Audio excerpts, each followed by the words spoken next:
Hello अस्सलाम वालेकुम। I hope कि सभी व्यूअर्स ठीक हो गए, अच्छे से गए। देखो बेटा, जो आज का लेक्चर हमारे पास ये है learners book 9 mathematics class 8th है। और जो एक्सरसाइज 2.6 है इसका हमने ऑलरेडी एक पार्ट किया है और आज इसका सेकंड पार्ट रहेगा। और इसी लेक्चर में मैं ये जो चैप्टर नंबर 2 है हमारे पास, इसकी जो चक्योर प्रोग्रेस एक्सरसाइज है उसको भी कंप्लीट कराऊंगा। ठीक है बेटा, तो चलो टाइम को ज़ाया ना करते हुए हम स्टार्ट करते हैं। क्वेश्चन नंबर 9 तक हमने कल किया था बेटा। देखो आज क्वेश्चन नंबर 10 है। ठीक है, देखो बेटा क्वेश्चन नंबर 10 क्या हमारे पास, द शेप शोज है, अच्छा the diagram shows A shape made from A square and a rectangle. देखो बेटा इस तरह से हमारे पास है, एक ऐसे रेक्टेंगल है, ठीक है, फिर एक स्क्वायर हमारे पास ऐसे। जो ये रेक्टेंगल है इसका जो लेंथ है वो बी दिया है इसने, और इसी तरह से इसकी जो ब्रेडथ है वो सी, और ये जो स्क्वायर है हमारे पास इसका ईच साइड ए है, जैसे ये साइड ए है इसका, फिर यहाँ से ये जो साइड है, अब स्क्वायर है तो इसका मतलब सारे साइड तो इक्वल हो गए। ठीक है, पहले हमें क्या बता रहा है कि right a formula for the area of the shape, इस पूरे शेप का एरिया निकालना है। अब देखो इस पूरे शेप का एरिया कैसे निकालेगा बेटा, एक तो area of this rectangle plus area of the square. तो एरिया किसके बराबर आएगा हमारे पास, area of rectangle. Area of rectangle कितना बेटा होता है, length into breadth, plus area of square. Area of square भी लेंथ इंटू ब्रेडथ ही होता है, बट यहाँ पे एक चीज देख रहे हो कि लेंथ और ब्रेडथ तो सेम है, मतलब साइड यहाँ पे सेम है हमारे पास, तो इसको लिखते हैं हम side square. Side area of square किसके बराबर होता है बेटा, साइड स्क्वायर। तो एरिया किसके बराबर आएगा यहाँ से, लेंथ। अब देखो इस रेक्टेंगल की लेंथ कितनी है, बी। ठीक है, अब ये कंफ्यूज मत होना, ये एक जनरल लेंथ ब्रेडथ है हमारे पास। ठीक है, यहाँ पे हमारे पास बी है, इंटू ब्रेडथ कितनी इसकी सी है, तो बी इंटू सी प्लस, अच्छा इसका साइड कितना स्क्वायर का ए, तो बनेगा ए स्क्वायर। ठीक है बेटा, तो ये बनेगा इसका बी सी प्लस ए स्क्वायर। ठीक है बेटा, ये इसका आ गया हमारे पास एरिया। फिर क्या बता रहा है, वर्कआउट ए व्हेन, अब इसने ए बी सी का वैल्यू दिया, हमें ए का इस एरिया का वैल्यू फाइंड करना है। बी का वैल्यू कितना पुट करना है बेटा, 3। सी ए का वैल्यू पुट करना है इसमें, अच्छा सी का वैल्यू करना है 4.5 और ए का वैल्यू पुट करना है 6, तो प्लस 6 स्क्वायर। तो हमें इसका अब वैल्यू निकालना है। ठीक है, देखो बेटा 3 5 0 का 15, ठीक है, 1 कैरी, 3 4 जा 12, 1 था कैरी तो बनेगा 135।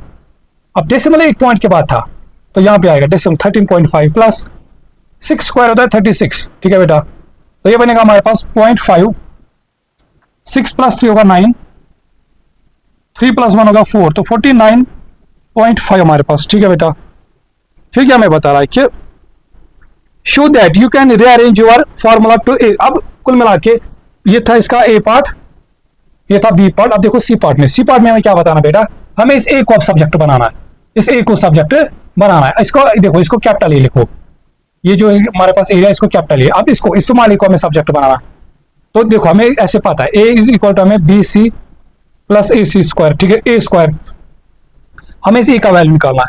देखो ये प्लस बी सी इधर जगह माइनस, तो विच इंप्लाइज ये आएगा A minus B C is equal to आएगा बेटा ए स्क्वायर। ठीक है, अब ये स्क्वायर ऑलरेडी हमने फर्स्ट चैप्टर में सीखा, ये जाएगा इधर स्क्वायर रूट, तो विच इंप्लाइज यहाँ से क्या लिख सकते हो आप कि जो ए का वैल्यू आया स्मॉल ए का वो आया स्क्वायर रूट ए माइनस बी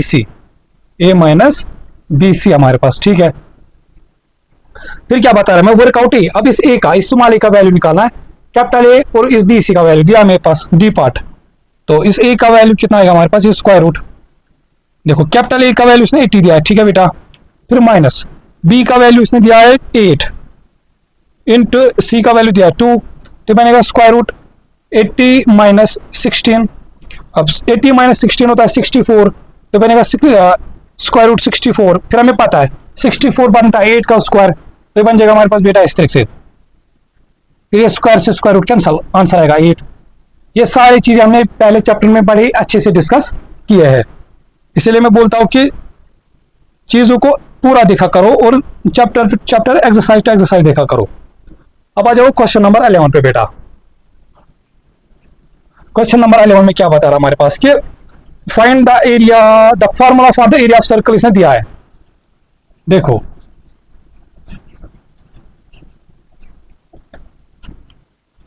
एक सेकंड, इसको थोड़ा सा, हाँ अब देखो बेटा कहानी क्या हमारे पास है, इसने खुद बताया कि क्वेश्चन नंबर 11 में। और नहीं भी बोलता हमारे पास एरिया ऑफ सर्कल कितना होता है, एरिया ऑफ सर्कल होता है हमारे पास बेटा पाई आर स्क्वायर। यहां से जो आर होता है हमारे पास रेडियस सर्कल की। फिर हमें क्या बताना है, work out the area of circle with radius 5 centimetre. A part में हमें क्या बताना है, कोई अब किसी एरिया किसी स्क्वायर का एरिया, अगर आर कितना पुट करना है उसमें बेटा, आर का वैल्यू पुट करना है 5 हमारे पास, ठीक है 5 सेंटीमीटर। तो इसका आर का वैल्यू 5। अब देखो देखो बेटा पाई जो होता है हमारे पास ऑलरेडी हमने सीखा है, पाई एक इरेशनल नंबर होता है हमारे पास, पाई एक इरेशनल नंबर होता है हमारे पास। और ये मैथमेटिक्स में कांस्टेंट होता है जिसका वैल्यू 22/7 होता है। अब बोलोगे ये तो पी बाई क्यू की फॉर्म में, हमने ऑलरेडी देखा है कि इसकी जो डेसिमल एक्सपेंशन आती है वो आ जाते हैं नॉन टर्मिनेटिंग नॉन रिपीटिंग, और जिस नंबर की भी decimal expansion non terminating non repeating आती है वो हमारे पास इरेशनल नंबर कहलाते हैं, ठीक है बेटा। फिर इसका जो अप्रोक्सीमेट वैल्यू लेते हैं वो होता है 3.14, ठीक है। कभी कभी हम ये वैल्यू पुट करते हैं, कभी तो ये डायरेक्ट, तो मैं यहाँ पे डायरेक्ट ये वैल्यू लेता हूँ 22/7। तो यहाँ आएगा पाई का वैल्यू, देखो एरिया तो आएगा पाई आर स्क्वायर, तो फिर 22/7, पाई का वैल्यू 22/7 इंटू आर का वैल्यू कितना है 5, तो ये आएगा 5 स्क्वायर, ठीक है बेटा। तो ये बनेगा इस तरह से हमारे पास 22 इंटू 25/7 हमारे पास, ठीक है।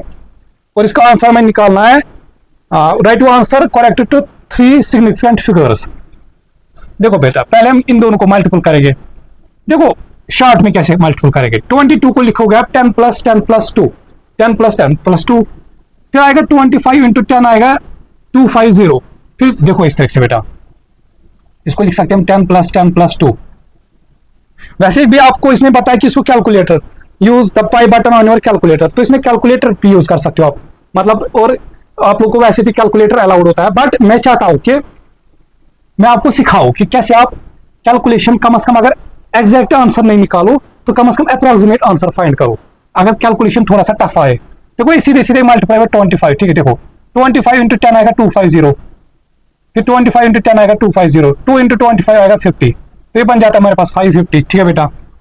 ये बन जाता है 550 अपॉन में 7, फिर डिवाइड बाय 7 करेंगे। देखो बेटा 7 7 होता है 49, 7 7 होता है बेटा 49 हमारे पास। इस तरह से देखो 550 7 7 होता है बेटा 49 हमारे पास। यहाँ से कितना बचा 6 और साथ में है 0, फिर 7 8 होता है 56 हमारे पास। यहाँ से कितना बचा 4, फिर यहाँ से डेसिमल यहाँ से आएगा 0 हमारे पास, फिर आएगा यहाँ से 7 5 35।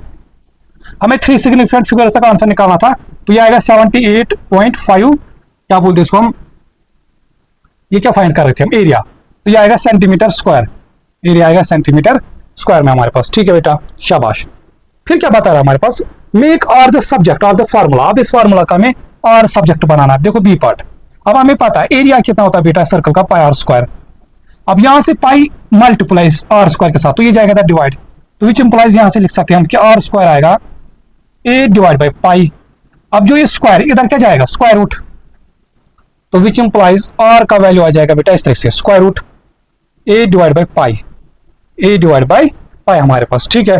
फिर इसका सी पार्ट देखो बेटा क्या बोल रहा है हमारे पास, सी पार्ट में क्या बता रहा है, work out the radius of circle. अब हमें किसी सर्कल की रेडियस निकालनी है जिसका एरिया कितना है 122.7 सेंटीमीटर स्क्वायर। तो हमारे पास जो रेडियस आएगा वो आएगा इस तरह से स्क्वायर रूट एरिया का वैल्यू कितना पुट करना है 122.7 अपॉन में है पाई हमारे पास, ठीक है बेटा। अब इसकी रेडियस निकालने हमारे पास। अब देखो क्या करेंगे बेटा, देखो समझना, पहले मैं 22/7 इसका वैल्यू लिखूंगा, ये बनेगा ऐसे स्क्वायर रूट 122.7 हमारे पास, फिर होल डिवाइड बाय 22/7। ये जो होल डिवाइड के नीचे ये जाएगा क्रॉस मल्टीपल, तो ये आएगा इस तरह से हमारे पास स्क्वायर रूट 122.7 इंटू आ जाएगा बेटा इस तरह से 7/22 हमारे पास। अब मैं इसको यहां से लिखता हूं थोड़ा सा। अब देखो बेटा कहानी यहां से क्या होगी, मैं अगर डेसिमल हटाऊंगा नीचे होगा 10 से मल्टीपल, तो ये आएगा स्क्वायर रूट जो ए का या आर का वैल्यू आएगा यहां से वो आएगा square root 1227 into 7 divide by, देखो जैसे ही डेसिमल हटाऊंगा मैं डिवाइड बाय होगा 10 से, तो 10 इंटू 210, ठीक है बेटा। तो ये बनेगा इस तरह से। अब मैं यहां से इसको 7 को मल्टीपल 7 7 होता है 49, 4 कैरी 2 7 14, तो बनेगा 18, 4 था कैरी 1 कैरी 2 7 14, तो बनेगा 15, 1 कैरी 7 तो 8 5 8 9 22 इंटू 10 बनेगा बेटा 210, है ना 220 हमारे पास ऊपर से स्क्वायर रूट। अब देखो यहां से कहानी क्या करेंगे बेटा, देखो हम यहां से देखो, अगर या तो सीधे क्या कर सकते हो आप इसको, फिर इसको डिवाइड बाय दिस। देखो यार दूसरा तरीका क्या है, अब मैं यहां से इसका एग्जैक्ट आंसर नहीं, इसका अप्रोक्सीमेट आंसर, बट अप्रोक्सीमेट भी ऐसा नहीं कि कुछ भी निकालो, अप्रोक्सीमेट भी उसी के अराउंड होना चाहिए, पॉइंट कुछ या थोड़ा इधर इधर निकले वो थोड़ा सा चलेगा, ठीक है बेटा। देखो क्यों, कब अगर कैलकुलेटर सपोज हमारे पास नहीं होगा, देखो एक चीज देखो बेटा, क्या मैं इसको अगर मैं इसे 8589 को इसको मैं क्या करता हूं बेटा, इसको मैं एक काम करता हूं, इसको मैं राउंड ऑफ करके लेता हूं 8000, इसको मैं लिखता हूं 8000 राउंड ऑफ करके, ठीक है। इसी तरह से 220 को मैं राउंड ऑफ करके लिखूंगा 200, ठीक है बेटा। देखो यहां से क्या होगा 10101010 2 1 240 तो बनेगा स्क्वायर रूट 40।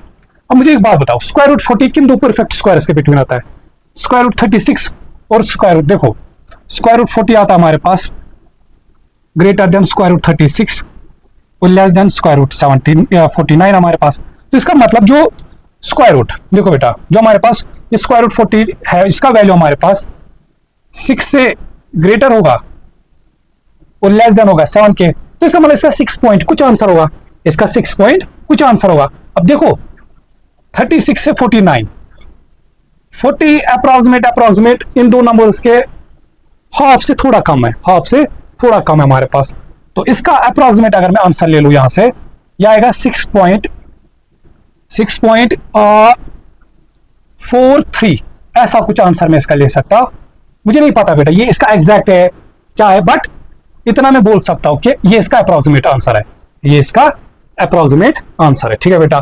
तो ये था हमारे पास क्वेश्चन नंबर 11।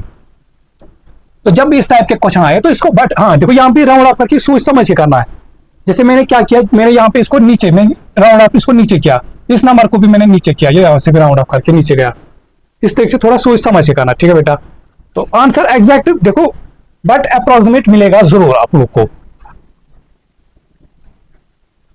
और जो चेक करने वाला होगा अगर कैलकुलेट उसको पता होगा कि नहीं इस टाइप की कैलकुलेशन में इंसान को ऐसा ही चीजें करनी पड़ती है। क्वेश्चन नंबर 12 देखो बेटा, Simon use the formula V is equal to L cube to work out the volume of cube. देखो बेटा जो हमारे पास क्यूब होता है, क्यूब हमने देखा इसके 3 डायमेंशनल फिगर्स, क्यूब की लेंथ ये 3 डायमेंशन, लेंथ ब्रेड्थ और हाइट तीनों सेम होते हैं, मतलब अगर इसका ये साइड ए है ये भी ए होगा, ये एच भी ए, ठीक है बेटा। अब फिर क्या बता रहा हमारे पास, देखो कहानी, अब क्यूब का जो वॉल्यूम होता है वो आता है साइड क्यूब, क्यूब का जो वॉल्यूम आता है वॉल्यूम ऑफ क्यूब, ठीक है बेटा, वॉल्यूम ऑफ क्यूब होता है हमारे पास साइड क्यूब, साइड क्यूब। अब साइड जो भी जैसे यहाँ पे ए तो ए क्यूब आएगा, तो यहां से इसने वॉल्यूम कितना दिया हमें एल क्यूब, इसने सपोज इसका मतलब साइड एल लिया है तो ये बनेगा एल क्यूब हमारे पास। फिर क्या बता रहा है, make L the subject of formula. अब इस फार्मूला में से एल को सब्जेक्ट बनाना है, तो देखो ये क्यूब है, इधर क्या जाएगा क्यूब रूट सीधे सीधे, तो बेटा ये इस तरह से हमारे पास क्यूब रूट वी हमारे पास, ठीक है। फिर हमारे पास इस तरह से बता बी पार्ट में, Simon works out that the volume of 2 different cubes 64 centimetre cube and 216 centimetre cube, work out the difference in the side length of cubes हमारे पास। देखो बेटा इसने क्या बताया हमारे पास बी पार्ट में, एक वॉल्यूम का क्यूब है V1, एक क्यूब का वॉल्यूम हमारे पास है 64 सेंटीमीटर क्यूब, और इसी तरह से दूसरा क्यूब V2 है, ठीक है बेटा, वॉल्यूम ऑफ क्यूब V2 है हमारे पास 216 सेंटीमीटर क्यूब हमारे पास। हमें क्या बताना है कि साइड ऑफ लेंथ की है ना, सारी साइड की लेंथ बतानी है, ठीक है बेटा। अब लेंथ देखो पहले हमारे पास लेंथ कितनी निकलेगी इस क्यूब की, वो आएगी इस तरह से हमारे पास क्यूब रूट 64, याद करो 64 किसका क्यूब बनता था हमारे पास, ये 4 का क्यूब बनता था हमारे पास, तो ये आएगा इस तरह से हमारे पास क्यूब रूट 4 क्यूब। फिर हमें पता है ऑलरेडी हमने फर्स्ट लेक्चर में सीखा कि क्यूब से क्यूब रूट कैंसल, जैसे स्क्वायर से स्क्वायर रूट कैंसल। अब इस तरह से ये देखो बेटा जो हमारे पास यहां से जो यहां से साइड आए एल आएगा इस क्यूब का, वो आएगा हमारे पास, इसको सपोज मैं L1 रखूंगा, इसको L2 रखूंगा, साइड 2 हमारे पास वो बनेगा हमारे पास क्यूब रूट 216। याद करो 216 किस नंबर का क्यूब बनता है, 6 का हमारे पास, तो बनेगा बेटा 206 क्यूब, क्यूब से क्यूब रूट कैंसल, तो L2 का वैल्यू कितना हमारे पास 6 हमारे पास, ठीक है बेटा। तो इसका है हमारे पास L1 का वैल्यू 4 सेंटीमीटर, ठीक है, और ये आएगा 6 सेंटीमीटर। तो हमें क्या बताना है, work out the difference in the side length of the cubes. फिर इन दो की डिफरेंस कितनी आएगी, L2 माइनस L1, फिर L2 माइनस L1 वो आएगा 6 माइनस 2 वो आएगा 4 सेंटीमीटर हमारे पास, ठीक है बेटा। एक सेकंड, नहीं 6 सॉरी, ये 6 माइनस 4 है, हाँ, तो ये आएगा 2 सेंटीमीटर इनकी डिफरेंस। अब आ जाओ बेटा क्वेश्चन नंबर 3, क्वेश्चन नंबर 13 हमारे पास। क्वेश्चन नंबर 13 देखो, हमेशा मैं बोलता हूं चीजों को बेसिक से सीखो, ठीक है, और मैं चाहता हूं कि चलो अगर 10 मिनट लेक्चर बड़ा हो जाए बट पूरी चीजें अच्छे से क्लियर होनी चाहिए। क्वेश्चन नंबर 13 बेटा, Shasha uses the relationship shown to change between temperature in degrees Fahrenheit, ठीक है, एंड इन सेल्सियस डिग्री, ठीक है। एक्चुअल में 3 स्केल्स होते हैं हमारे पास टेम्परेचर मेजर करने के लिए, एक होते हैं हमारे पास डिग्री सेंटीग्रेड, दूसरे होते फॉरेनहाइट, एंड तीसरे होते हैं हमारे पास केल्विन स्केल। अब तीनों के बिटवीन रिलेशन होते हैं हमारे पास, यहाँ से इसने फॉरेनहाइट और डिग्री के बिटवीन रिलेशन लिया कि 5F is equal to 9C plus 160। इसका मतलब ऐसे हमारे पास, कल अगर आप लोग के पास फॉरेनहाइट में टेम्परेचर है तो इसको आप सेंटीग्रेड में कन्वर्ट कर सकते हो बाय यूजिंग दिस फॉर्मूला। अब इसने क्या पता हमारे पास, इसके पास एक तो 30 सेंटीग्रेड टेम्परेचर है और दूसरा इसके पास 82 फॉरेनहाइट है, ठीक है बेटा। अब जो ये क्या नाम है इसका, शाशा, ये बोल रही है, मतलब ये बोल रही कि या ये सोच रही कि 30 डिग्री ज्यादा टेम्परेचर है किससे, 82 फॉरेनहाइट है। अब देखो इस टाइप ऑफ क्वेश्चन को क्या करेंगे, देखो हमारे पास ऑलरेडी इक्वेशन है, ठीक है। पहले हम यहां से देखो, इसका मतलब 5 टाइम्स F होता है इसके बराबर, हम यहां से जो LHS है, फिर यहां से RHS, पहले मैं क्या करता हूं, मैं यहां से LHS लेता हूं बेटा, ठीक है। LHS कितना है हमारे पास 5F, तो फॉरेनहाइट में टेम्परेचर कितना है 82 डिग्री, 82, ठीक है, 82 फॉरेनहाइट, तो ये आएगा 5 इंटू 82, तो ये बनेगा हमारे पास 2 5 10, तो ठीक है, 5 40 तो 410 हमारे पास, ठीक है, शाबाश। फिर देखो इस तरीके से हमारे पास बेटा क्या बोलते हैं हम इसको, यहां से देखो, अब इस वाले में पुट करते हैं RHS में। RHS में जब हम देखते हैं तो ये यहां से हम इसका वैल्यू पुट करते हैं C का, तो बनेगा 9 इंटू C का वैल्यू कितना हमारे पास 30 डिग्री 30 सेंटीग्रेड प्लस 160 हमारे पास, ठीक है बेटा। तो ये बनेगा 3 9 27 270 प्लस 160, ठीक है बेटा। तो ये बनेगा 0 13 2 प्लस 1 बनेगा 3, तो 430। अब मुझे एक बात बताओ, जब हमने यहां से इसमें फॉरेनहाइट का ये टेम्परेचर पुट किया 82 फॉरेनहाइट, तो यहां से तो 410 आया, फिर हमने यहां से 30 डिग्री सेंटीग्रेड इस साइड पुट किया तो हमें 430 आया, ठीक है बेटा। तो मुझे एक बात बताओ, क्या 410 और 430 में से टेम्परेचर कौन ज्यादा है, ये साइड, और ये साइड कौन सा है, ये वाला RHS, और RHS साइड में कितना था सेंटीग्रेड वाला। इसका मतलब जो ये बोल रही थी कि 30 centigrade is higher than 82 fahrenheit, ये करेक्ट है हमारे पास, ठीक है बेटा। तो इसका मतलब आप फिर ये लिख सकते हो सीधे सीधे कि 30 centigrade temperature is greater than 82 Fahrenheit हमारे पास। अब आ जाओ बेटा क्वेश्चन नंबर 2 या 14 इस एक्सरसाइज का, और ये इस एक्सरसाइज का लास्ट क्वेश्चन रहेगा।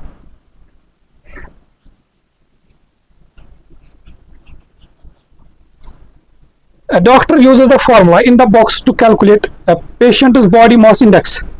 देखो एक फॉर्मूला होता है हमारे पास बॉडी मास इंडेक्स, ये कैसे हम फाइंड करते हैं, मास डिवाइड बाय हाइट स्क्वायर, ठीक है बेटा। तो इसको हम फाइंड करते हैं कैसे, mass divide by height square हमारे पास। अब बोल रहा है कि patient is described as underweight if their BMI is below, बोल रहा है कि अगर BMI का वैल्यू कितना होगा बिलो किससे, अगर इसका वैल्यू लेस देन आया हमारे पास 18.5 हमारे पास, अगर इस BMI का वैल्यू जब हम इसमें मास और हाइट का वैल्यू पुट करेंगे किसी भी इंसान का, अगर उसका BMI का वैल्यू लेस देन 18.5 तो उसको कंसिडर किया जाता है अंडरवेट, ठीक है। फिर बोल रहा है ए पार्ट में टीना's मास इज 40, देखो टीना एक गर्ल है, उसका मास कितना है हमारे पास है 48.8 kg, ठीक है बेटा, and her height is 1.56 metre, और उसकी जो एच है, हाइट हमारे पास है वो 1.56 मीटर हमारे पास है। ठीक है, और याद रखना, और यहां से कि जो एम लेना ये इन केजीज में, और ये हाइट जो हमारे पास इन मीटर्स में। ठीक है, हमें क्या बताना है फिर कि explain is she underweight, explain your answer, show your working. हमें क्या बताना कि हमें बताना क्या जो टीना है क्या ये अंडरवेट है या नहीं है। तो इसके लिए हमें क्या करना पड़ेगा, इसका बीएमआई फाइंड करना पड़ेगा। तो बीएमआई कितना होता है हमारे पास, वो आएगा m divide by h square. ठीक है बेटा, मास कितना है इसका 48.8 अपॉन में h स्क्वायर कितना आएगा 1.56 इंटू 1.56 हमारे। अब देखो यहां से क्या होगा, जब मैं नीचे डिस्मल हटाऊंगा तो मल्टीप्लाई को ऊपर 100 से, तो आएगा 488 इंटू 100। फिर इसका डिस्मल जब हटाएंगे फिर से ऊपर मल्टीप्लाई बाय 100 से होगा। फिर जब इसका डिस्मल हटाएंगे तो डिवाइड बाय 100 होगा, तो ये बनेगा 156 इंटू 10 हमारे पास। ठीक है बेटा, तो ये 0 से 0 कैंसल। ठीक है, अब देखो फिर क्या करते हैं हम, फिर हम करते हैं इसको ऐसे। अब इसको मैं फिर से वही थोड़ा सा इसका अप्रोक्सीमेट आंसर करने की फाइंड करने की कोशिश करेंगे। ठीक है बेटा, 156 को मैं लिखूंगा 150 इंटू 150। ठीक है, अच्छा दूसरी बात हमारे पास यहां से, चलो इसको पहले मैं लिखता हूं, ये बनेगा 488 इंटू 100 इंटू 10 बचा। अच्छा 150 को मैं लिखूंगा, 156 को मैं अप्रोक्सीमेट 150 लिखूंगा 150। यहां से ये 0 ये 0 ये 0 ये 0 कैंसल, तो बचेगा हमारे पास 488 मल्टीप्लाई बाई इंटू 10, तो 4880 डिवाइड बाई 15 इंटू 15। अब मैं इसको देखो ऑलरेडी हमने इसको अप्रोक्सीमेट लिखा है, अब इसको अप्रोक्सीमेट लिखने की कोशिश करेंगे। ठीक है बेटा, तो ये 4880, इसको हम लिखेंगे 4800 4800। ठीक है, डिवाइड बाई 15 इंटू 15 हमारे पास। ठीक है बेटा, शाबाश। अब यहां से करेंगे 5 से cancellation, 5 1 jar 5 3 jar 5 1 jar 5 9 jar होता है 45। ठीक है, फिर होगा फिर से ये 45 से तो हुआ, तो 5 6 जार 30 तो 0, ये फिर से 5 से हुआ, 5 1 जार 5 3 जार 5 1 जार 5 हमारे पास, यहां से बचेगा 46, 5 9 जार 45 5 2 जार, तो ये अप्रोक्स देखो ये 3 इंटू 3 है, यहां से ये बचेगा 192 अपॉन में 3 3 जार 9। ठीक है बेटा, अब देखते हैं इसका आंसर कितना आता है, 192 डिवाइड बाई 9 हमारे पास। देखो फिर यहां से बेटा 192 है। ठीक है, देखो 9 1 जार 9 2 जार 9 2 जार होता है 18, यहां से बचेगा 1 2। ठीक है, 9 1 जार होगा 9, तो 12 माइनस 9 तो 3, डेसिमल फिर पॉइंट 9193, तो अप्रोक्सीमेट देखो ये एग्जैक्ट आंसर नहीं है इसका, ये याद रखना, इसका ये अप्रोक्सीमेट आंसर कितना आया 21.3। मुझे एक बात बताओ, अगर बीएमआई कितना आता है हमारे पास लेस देन 18.5 हमारे पास, तब इसको ओवरवेट या ना अंडरवेट बोलते हैं। तो क्या ये फिर इसका बीएमआई कितना है, अगर अराउंड 21.3 बेटा। ठीक है, तो फिर क्या अंडरवेट है, नहीं है हमारे पास, तो फिर इसका मतलब फिर अंडरवेट नहीं है हमारे पास। देखो ये तरीका है ना, देखो कितना इजी होता है इससे हमारे पास, बट ये जो हम यहां से जो अप्रोक्सीमेशन ले रहे हैं ये सोच समझ के लेना है। फिर देखो इसका बी पार्ट बेटा, अब देखो इसका बी पार्ट, वैसे भी आप लोगों को कैलकुलेटर होते अलाउड, बट मैं चाहता हूं कि अगर सपोज कोई कभी मे भी नहीं हुआ कभी कैलकुलेटर अलाउड, तो तब तो फंस जाओगे ना। इसलिए मैं बोलता हूं कि जब कैलकुलेशन थोड़ा सा डिफिकल्ट बने तब इन चीजों का थोड़ा सा ख्याल इस तरीके से कर सकते हो। देखो बी पार्ट हमारे पास, स्टीफेनस हाइट इज 1.80 मीटर। बोल रहा है कि स्टीफेन कोई बंदा है, उसकी हाइट कितनी है हमारे पास बेटा 1.80 मीटर। ठीक है, एंड हिज मास इज, और इसका मास कितना हमारे पास दिया है 68.5 kg हमारे पास। फिर बताओ देखो क्या बता रहा है, he wants to have a BMI of 20, वो चाहता है कि उसका बीएमआई कितना हो जाए, या उसका बीएमआई 20 रहे, बॉडी मास इंडेक्स। ठीक है, अब फिर क्या मैं बताना कि how many kilograms must he lose to reach a BMI of 20। बोल रहा है फिर कि ये इस वेट में से कितना मास लॉस करे, ये जो अभी इसका जो मास है इसमें से कितना मास लॉस करे।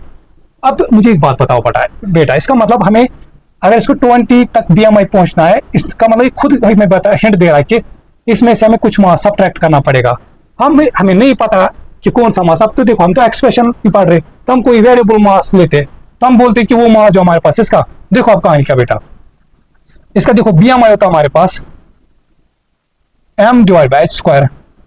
इसने बट खुद बोला कि BMI कितना हमारे पास 20, बट अभी ये इसका 20 नहीं है, ये बोलता है कि इसको 20 बनाना है, बट ये 20 कब बनेगा, इसमें से कुछ मास इसको सब्ट्रैक्ट करना पड़ेगा, समझा बेटा। तो इसका BMI 20 बनेगा कब, जब इस मास में से, मास कितना है 68.5, कुछ मास सब्ट्रैक्ट करें, कुछ मास हमें नहीं पता कुछ मास कितना है, तो हम लिखेंगे let the mass be x, ठीक है बेटा, फिर डिवाइड बाय h²। h² कितना का हमारे पास 1.80 स्क्वायर हमारे पास, समझ आया बेटा कि नहीं। तो ये बनेगा हमारे पास इसकी इक्वेशन। तो इसका मतलब BMI अगर इसको 20 बनाना है, इसके लिए तो ये इंडेक्स करेंगे, बट ये कब 20 बनेगा, जब इस मास में से कुछ मास सब्ट्रैक्ट, हमें नहीं पता कुछ मास, उसको हम रखेंगे x, और वही चीज हमें निकालना कि कितने किलोग्राम उसको लॉस करने पड़ेंगे। अब देखो यहां से ये पूरा इधर डिवाइड में इधर जाएगा मल्टीपल में, तो यहां से आ जाएगा इस तरह से हमारे पास 68.5 minus x is equal to आएगा यहां से हमारे पास, देखो 20 इंटू 1.80, देखो 1.8 स्क्वायर मतलब 1.80 इंटू 1.80, तो बनेगा 20 इंटू 1.80 इंटू 1.80। देखो यहां से फिर से वही काम करेंगे, डेसिमल हटाएंगे, तो ये बनेगा 68.5 माइनस x, तो 20 into 180 divide by 100, 180 divide by 100 हमारे पास, ठीक है बेटा। देखो अब 0 से 0 कैंसल, 0 से 0 कैंसल, 0 से 0 कैंसल, ठीक है बेटा। तो यहां से होगा इस तरह से 2 1 जार 2 5 जार, तो ओवरऑल कितना बचा हमारे पास 68.5 minus x is equal to होगा 18 इंटू 18, देखो यहां से बचा 18 इंटू 18 डिवाइड बाई 5 हमारे पास। अब 18 इंटू 18 देखते कितना होता है, 18 इंटू 18 हमारे पास आएगा इस तरह से 8 8 जार 64 हमारे पास, 6 कैरी, 8 1 जार 8 तो 14, 8 1 जार 8, 1 1 जार 1 हमारे पास, तो 4, तो 12, 324 डिवाइड बाई 5 हमारे पास, ठीक है बेटा, शाबाश। अब एक काम करें, यहां से इसको डिवाइड भी निपटाते हैं, ये कितना होता है हमारे पास डिवाइड करके 324, देखो वो अप्रोक्सीमेशन तब लेना जब कैलकुलेशन थोड़ा सा डिफिकल्ट, उस टाइम उतना नहीं है हमारे पास। ये बनेगा 5 6 जार 30, यहां से 24, 5 4 जार 20 आता है हमारे पास, तो यहां से बचेगा 4, फिर पॉइंट यहां से 0, 5 8 जार 40 हमारे पास, तो हो गया खत्म। तो इसका मतलब ये पूरा किसके बराबर आता है हमारे पास 64.8, मतलब जो हमारे पास ये 68.5 माइनस x ये किसके बराबर आया 64.8। अब देखो कहानी समझो बेटा, हमें किसका वैल्यू चाहिए इस x का, याद रखो, देखो ये माइनस x, इसको इधर ले जाएगा बनेगा प्लस, ये प्लस इधर जाएगा माइनस, तो ये बनेगा 68.5 minus 64.8 is equal to minus x इधर जाएगा प्लस x, ठीक है बेटा, शाबाश। देखो 15 में से 8 बचेगा 7, फिर यहां से बचेगा 67 में से 64, तो बचेगा 3.7। तो इसका मतलब जो इसको मास, जो इसका मास वेट, जो इसको मास लॉस करना पड़ेगा वो 3.7 kg इसको लॉस करना पड़ेगा हमारे पास, ठीक है बेटा, शाबाश। तो ये हो जाती है इसी के साथ हमारे पास एक्सरसाइज 2.6 कंप्लीट। अब देखो जो इसकी चेक योर प्रोग्रेस है वो बहुत ईजी एक्सरसाइज हमारे पास, बस उसमें से एक 2 उसमें 6 क्वेश्चन है, मैं 1-2 क्वेश्चन पार्ट 2 पार्ट दिखाऊंगा हर किसी, थोड़ा सा आप लोग को फिर से रिवाइज हो जाए। तो और ऑलरेडी हमने इस टाइप के, अब तो ये इस टाइप के तो हमने बहुत सारे क्वेश्चन के, देखो आप बेटा चेक योर प्रोग्रेस में क्वेश्चन नंबर 1 हमारे पास, work out the value of expression. अरे ये कुछ नहीं है इसमें, कुछ जैसे हमारे पास ये पार्ट है, ये 3y प्लस z, इसमें खाली वैल्यू पुट करने, जैसे हमारे पास 3, फिर इंटू 3 इंटू y का वैल्यू यहां से हमारे पास 5 है, फिर प्लस z का वैल्यू -2 है हमारे पास, ठीक है बेटा। तो बनेगा इस तरह से हमारे पास, देखो 3 5 जार 15 प्लस माइनस 2, तो बचेगा हमारे पास 15 - 2 आएगा 13, 3 इंटू 13 बनेगा 39 हमारे पास। इसी तरह से इसमें फिर बी पार्ट आप लोग खुद करोगे, फिर देखो सी पार्ट, इसका सी पार्ट है इस तरह से बेटा, x plus y divide by 4 minus 5z, फिर से इसमें वैल्यू पुट करना है, x का वैल्यू हमें दिया है 3, तो बनेगा 3 प्लस y का वैल्यू 5 अपान में 4, फिर -5 इंटू z का वैल्यू कितना दिया था हमें -2, ठीक है बेटा, देखो 3 + 5 बनेगा 8 डिवाइड बाई 4 देखो माइनस माइनस होगा प्लस, 2 5 जार 10, 4 1 जार 4 2 जार 2 + 10 होगा 12 हमारे पास। ठीक है, तो ये हो जाता है क्वेश्चन नंबर 1 हमारे पास। ईजी है, कुछ खास नहीं है, ये बस वही है जैसे हमने ऑलरेडी क्वेश्चन किए, ये सारे के सारे उसी टाइप के। अब अच्छा, फिर तो बता रहा है हमारे पास क्वेश्चन नंबर 2 हमारे पास बेटा है, एक रेक्टेंगल है इस तरह से, इसकी लेंथ है 3x + 4 और इसकी ब्रेडथ है 5x। हमें क्या बताना है, इसका एरिया और इसकी पेरीमीटर के एक्सप्रेशन लिखने हैं। देखो एरिया कितना आएगा, पहले एरिया ऑफ रेक्टेंगल होता है लेंथ इंटू ब्रेडथ, तो आएगा हमारे पास लेंथ कितनी इसकी 3x + 4 इंटू 5x। तो देखो ये बनेगा 3 × 5 बनेगा 15, x × x बनेगा x², फिर प्लस 4 5 = 20x हमारा, तो ये बनेगा इसका एरिया हमारे पास बेटा। फिर सब पेरीमीटर कितना होता है रेक्टेंगल का, 2x लेंथ प्लस ब्रेडथ हमारे पास, तो बनेगा 2x लेंथ कितनी है इसकी 3x + 4 फिर प्लस ब्रेडथ कितनी है 5x, तो बनेगा हमारे पास बेटा ऐसे 2x, देखो 3x + 5x बनेगा 8x + 4, तो ब्रैकेट यहां से सॉल्व 2 8 = 16, 2 4 = 8 हमारे पास। ठीक है बेटा, शाबाश। तो ये हो जाता है इसी तरह से हमारे पास क्वेश्चन नंबर 2 भी कंप्लीट। फिर क्वेश्चन नंबर 3 सिंपलीफाई, इसमें सारे वही कहानी, इंडिसेस जो क्वेश्चन किए थे हमने ये उसी पे सारे, ए पार्ट भी इसका इजी है, बी पार्ट भी, सी पार्ट भी इजी है, डी पार्ट भी इजी है। अच्छा, इसका मैं डी पार्ट, जैसे क्वेश्चन नंबर 3 का देखो डी पार्ट क्या है इसमें बेटा, डी पार्ट इसमें ऐसे 3m⁻⁷ × 5m² हमारे पास। ठीक है बेटा, शाबाश। देखो 3 5 होगा 15, ठीक है। फिर यहां से देखो m base same, power get added, m⁻⁹ 9, तो 15m⁻⁹ हमारे पास। फिर देखो इसका ई पार्ट 12u⁵ डिवाइड बाई 6 देखो 6 1 जार 6 2 जार। फिर क्या करते थे जब डिवीजन में बेस सेम थे, अपर पावर में से लोअर पावर सबट्रैक्ट, बनेगा 2u⁵ 5 - 3 हमारे पास, तो बनेगा 2u⁵ हमारे पास। फिर इसका देखो अप पार्ट बेटा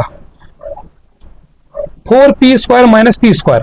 अब यहाँ पे क्या वो एक्सपोनेंट्स के रूल यूज करोगे, नहीं, यहाँ पे बीच में माइनस है, वो तब यूज होते हैं जब हमारे पास बीच में क्या बोलते उसका डिवीजन है, मल्टीप्लिकेशन होता है। तो यहाँ से सीधे सीधे सबट्रैक्ट करेंगे, 4p² में से 1p² तो बचेगा 3p² हमारे पास। ठीक है बेटा। अच्छा, फिर हमारे पास क्वेश्चन नंबर 5 सिंपलीफाई, ये भी इजी क्वेश्चन है। देखो बेटा क्वेश्चन नंबर 5 में हमारे पास फिर से सिंपलीफाई करना है। ए पार्ट इसका इजी है, बी पार्ट भी इसका इजी, इसका तो सारी इजी हमारे पास है। अच्छा चलो मैं सी पार्ट दिखाता हूँ इसका, 3x/5 - y/20। देखो बेटा यहाँ ऑलरेडी 20 है, तो 5 को हम 20 बना सकते हैं 4/4 करके, तो यहाँ से मल्टीप्लाई बाई 4, यहाँ से मल्टीप्लाई बाई 4, तो बनेगा 3 4 = 12x divide by 20 minus y/20। जब डिनोमिनेटर सेम आए तो ये बनेगा 12x - y डिवाइड बाई 20। अच्छा, डी पार्ट देखो इसने क्या लिखा है, 9x - 15 डिवाइड बाई 3। इसमें तो कुछ करना ही नहीं, ये तो पहले ही सॉल्व करके है, इसमें क्या करेंगे अब। फिर आ जाओ इसका क्वेश्चन नंबर 6 हमारे पास, फिर आ जाओ इसका बेटा क्वेश्चन नंबर 6 हमारे पास ऐसे, यूज द फॉर्मूला। देखो हमारे पास इसने ऐसे लिखा है x = y² + 5z। ठीक है, पहले केस में आपको y का, पहले पार्ट में बोल रहा आपको y का वैल्यू पुट करो, z का वैल्यू पुट को उसने दिया, वो तो इजी है। फिर दूसरे पार्ट में बताया इसके बी पार्ट में कि इसमें इस फॉर्मूला में से आप z को सब्जेक्ट बनाओ, z को सब्जेक्ट। देखो कैसे बनेगा बेटा, ये +y², इधर जाएगा -y², तो बनेगा x - y² = 5z। अब ये 5 मल्टीपल इधर क्या जाएगा डिवाइड, तो यहां से z का वैल्यू कितना आएगा हमारे पास, x - y² डिवाइड बाई 5। ठीक है बेटा। फिर क्या बता रहा है हमारे पास, सी पार्ट में आप लोग को बता रहा है इस तरह से। फिर इसी तरह से इसमें x और y का वैल्यू इसने दिया है, बस वो पुट करना है, वो तो कुछ है, वो तो ईजी है हमारे पास। फिर सी पार्ट में बताया y को सब्जेक्ट बनाओ, अब y को सब्जेक्ट बनाना है। अब देखो बेटा जब y, तो पहले 5z प्लस इधर जगह माइनस, तो यहां से y² आएगा हमारे पास x - 5z। अब जो स्क्वायर इधर क्या जाएगा स्क्वायर रूट, ये बनेगा स्क्वायर रूट x - 5z। फिर इसमें भी इसने बताया वैल्यू पुट करो, चलो इसमें मैं करके देता हूँ, तो बनेगा, तो ये तो स्क्वायर हट गया जैसे, हाँ, तो y का वैल्यू आएगा स्क्वायर रूट, x का वैल्यू इसमें पुट करना है 46 माइनस फिर 5, z का वैल्यू करना है पुट 2 हमारे पास, ठीक है बेटा। तो बनेगा स्क्वायर रूट 46 माइनस 10, तो बनेगा हमारे पास y का वैल्यू स्क्वायर रूट 36, और ये होता है 6 स्क्वायर हमारे पास, तो y का वैल्यू हमारे पास आया 6, ठीक है बेटा। तो इसी के साथ जो चैप्टर नंबर 2 था इसका हो जाता है द एंड, ठीक है। हाँ, तो बस लास्ट में बस अपने यही बताऊंगा कि अगर लेक्चर पसंद आया होगा, ठीक है ना बेटा, तो ज़्यादा से ज़्यादा शेयर करना है अपने फ्रेंड्स के साथ, जो भी आप लोग के ग्रुप्स है उनमें, और साथ में कमेंट करना है, शेयर करना है, सारी चीज़ें करनी है, ठीक है बेटा। तभी जब लगेगा कि हाँ कुछ हेल्प मिल रहा है, ठीक है बेटा, क्योंकि मेहनत लगती है। मैं हमेशा बोलता हूँ कि जो इस टाइम जो रात के जो भी समझना कि जो भी मैं वीडियो बनाता हूँ ये रात के 1-2 बजे होते हैं टाइमिंग, तो आप इस हिसाब से खुद सोच सकते हो, ठीक है बेटा। और साथ में मेहनत करनी है और प्रैक्टिस करनी है, ठीक है। और जितना देखो अल्टीमेटली मेहनत करनी है, ठीक है बेटा, मेहनत के बगैर कुछ दूसरा ऑप्शन नहीं है हमारे पास।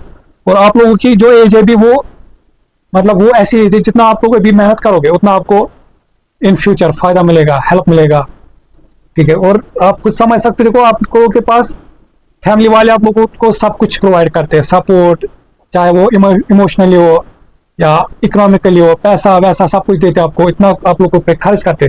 तो बस वो आप लोग उससे क्या एक्सपेक्ट करते हैं कि आप लोग अच्छे से ईमानदारी से पढ़ो, मेहनत करो, इन फजूल कामों में नहीं पढ़ो, ठीक है ना। क्योंकि आजकल डिस्ट्रैक्शन के लिए बहुत चीज़ है, खासकर जो सोशल मीडिया है, फ़ोन है हमारे पास, ये इसका तो फायदा भी है बट अल्टीमेटली इसके जो डिमेरिट्स भी और मेरिट भी इसके हमारे पास है। तो अब ये आप लोगों तक रहेगा कि आप इसका कैसे फायदा उठा सकते हो, ठीक है बेटा। तो चलो फिर इंशाल्लाह मिलते हैं नेक्स्ट लेक्चर में विद न्यू एक्सरसाइज के साथ। तब तक के लिए टेक केयर, गुड बाय, अल्लाह हाफिज।